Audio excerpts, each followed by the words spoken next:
Salam dostlar, biz bugün adi uşağına səs bombası hazırlayırıq. Görək doğrudan olurmu?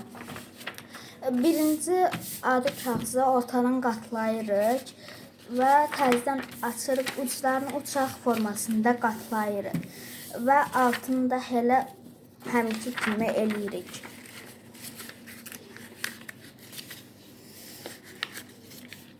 Qatladıqdan sonra onların ortadan yenə qatlayırıq və əllərimizi düzləşdiririk.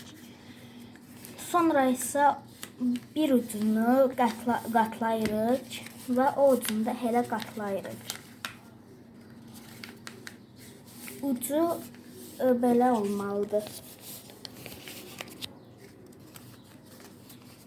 Və hazırdır.